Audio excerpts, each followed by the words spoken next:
Hey guys, आज की reel में हम देखेंगे टाइप्स ऑफ प्रोजेक्ट मैनेजमेंट। तो टाइप्स ऑफ प्रोजेक्ट मैनेजमेंट का सबसे पहला आता है हमारे पास कॉन्फ्लिक्ट मैनेजमेंट, जिसमें कॉन्फ्लिक्ट मैनेजमेंट में आपको कॉन्फ्लिक्ट्स होते हैं कि अगर किसी के बीच मिसअंडरस्टैंडिंग काइंड ऑफ हो जाता है तो उस चीज़ को, तो it is a process to restrict negative features of conflict while increasing the positive features of conflict. जो कॉन्फ्लिक्ट मैनेजमेंट है इसका आप इसमें नेगेटिव फीचर्स को हटा के आप पॉजिटिव फीचर्स को इंक्रीज़ करके नेगेटिव फीचर्स को एक टाइप से हम रिमूव कर सकते हैं, उनको इग्नोर कर सकते हैं। और इसका गोल ये रहता है कि जिससे हम अपनी लर्निंग्स को इम्प्रूव कर पाएँ, प्लस ग्रुप रिजल्ट्स जो आ रहे हैं वो हमारे परफॉर्मेंस को और ज़्यादा एफिशिएंटली दिखा पाएँ।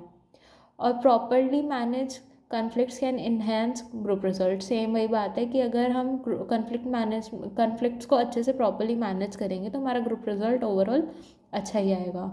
नेक्स्ट आता है हमारे पास रिस्क मैनेजमेंट। रिस्क मैनेजमेंट जो होता है वो आपका एनालाइज या आइडेंटिफिकेशन रहता है रिस्क का, जिसमें हम ये देखते हैं कि हमारे पास कितने रिसोर्सेज हैं, उनको हम कैसे एफिशिएंटली यूज़ कर सकते हैं, क्या पॉसिबल रिजल्ट्स आ सकते हैं। और हर चीज़ हर बार ये ज़रूरी नहीं होती कि हर चीज़ स्मूथ चले।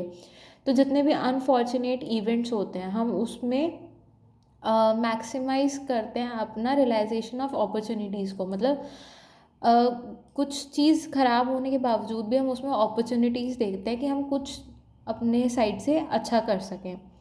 नेक्स्ट आता है रिक्वायरमेंट मैनेजमेंट। इसमें ये रहता है कि हमारे पास जितना भी it is a process of analysing, prioritising, tracking and documenting requirements. ठीक है, जितने भी रिक्वायरमेंट्स हैं of customers, then we have to prioritise them first.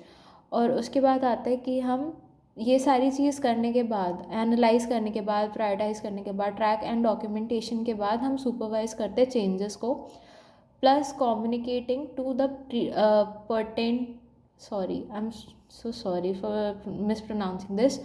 तो जो स्टेक होल्डर्स की जितनी भी रिक्वायरमेंट्स रहती हैं हम उसको प्रायोरिटाइज करते हैं, और it is a continuous process during the project. उसके बाद आता है हमारे पास चेंज मैनेजमेंट। चेंज मैनेजमेंट में ये एक सिस्टमैटिक अप्रोच रहेगी जिसमें आप जितने भी चेंजेस होते हैं उनको हम मैनेज करते हैं, और प्लस ये ऑर्गेनाइजेशन के गोल्स, प्रोसेसेस एंड टेक्नोलॉजीज़ में ट्रांसफॉर्मेशन या ट्रांजिशन से डील करते हैं हम इसमें सारी चीज़। एंड देन आता है हमारे पास software configuration management. It is a process of managing, controlling, tracking changes in the software.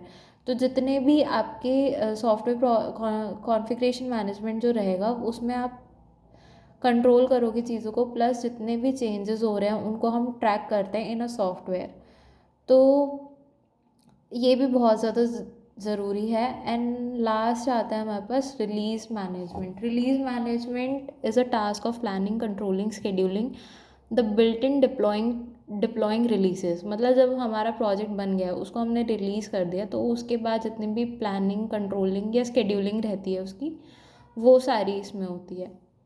Okay, next topic है हमारे पास aspects of software project management.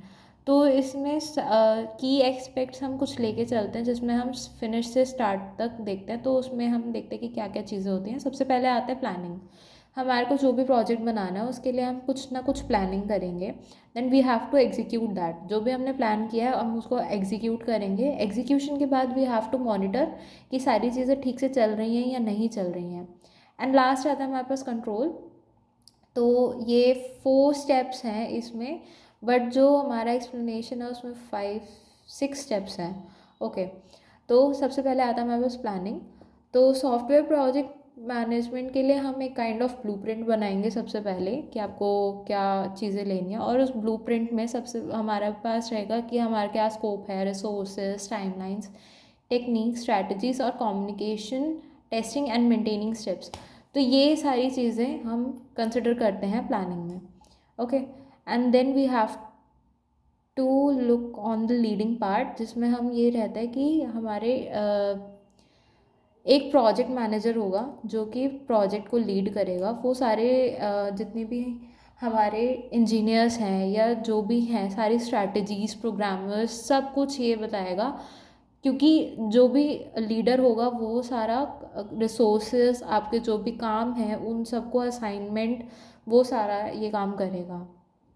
And then after assigning all the resources we have to execute the plan, जिसमें हम ये देखते हैं कि like कि हम मेथडोलॉजीज़ कौन सी यूज़ करेंगे, हम अपने रिसोर्सेज को कैसे इम्प्लीमेंट करेंगे, कैसे उनका एफिशिएंटली यूज़ करेंगे, तो वो सारी चीज़ें इसमें आती हैं.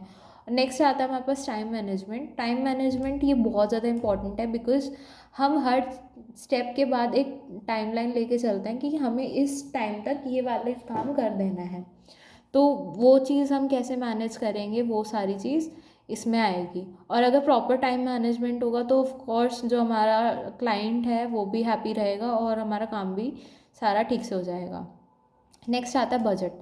जब भी हम कोई भी प्रोजेक्ट बनाते हैं तो हम एक बजट लेके चलते हैं कि हम कितने बजट में हमें क्या काम करना है, और हमें उससे स्टिक रहना पड़ता है, जिससे हम फिजिबिलिटी, अपनी रेगुलर स्पेंडिंग्स और रीअसाइनिंग फंड्स, वो सारा हम देख पाते हैं. और इससे हम अगर बजट में हम रहेंगे तो हमारा काम मतलब कॉस्ट फ्रेंडली भी रहेगा.